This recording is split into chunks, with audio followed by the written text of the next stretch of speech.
the city for a brief period of time was full of people who felt like they were a part of one big family. And then very quickly thereafter, because it's human nature, not only do people forget what happened, but life goes back to normal. I can still remember, which was about 6 weeks after 9/11, the first time I saw somebody giving somebody else the finger in traffic.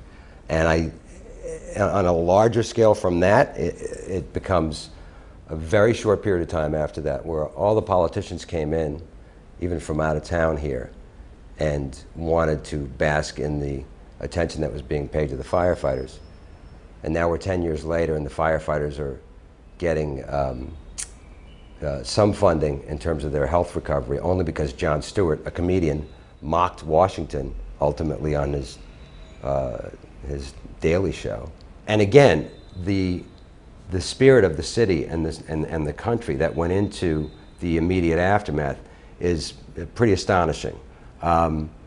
That's always a good thing for me anyways, to remember about human nature and the nature of Americans in general to a tragic situation like that. So that's what I carry away from it the most. You know, in the time of the most dire need, the city and a lot of people in this country really came together to recover from it, not just physically but emotionally as well.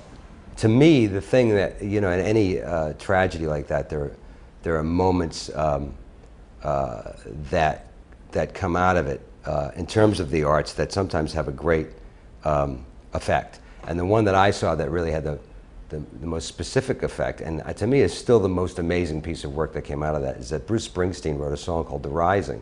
That's the one piece of art that came out of it that really, in 4 minutes, can sum it up, you know. You know, he's done a lot of amazing things in his career. To me, that's probably the most amazing thing. Well, 9/11, in terms of rescuing me, was the main interest that drew Peter Tolan and I to the idea of writing about it, because we wanted to write about brave men and their overcoming grief over a long period of time. So it was watching those guys reacting to what was going on, and what had happened and what was happening through the course of that fall as they recovered from it, that sort of sparked the idea. My cousin was a firefighter. A lot of guys I grew up with became firefighters in my hometown of Worcester, Massachusetts. But also, the guy who ended up being the technical advisor on Rescue Me, Terry Quinn, who's a dear old friend of mine who's been a firefighter here in Manhattan for the last, oh my God, quarter of a century, as long as since we were in our 20s. So I just thought that was, not only was it an interesting story, but obviously we had access to it through Terry and through a bunch of other guys that I knew.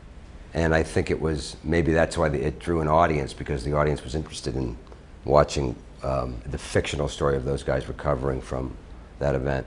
I don't know what what my role is. I don't know if I have any role in it. I'm just, as a writer and an actor, somebody who saw interesting territory and a long-form story to tell.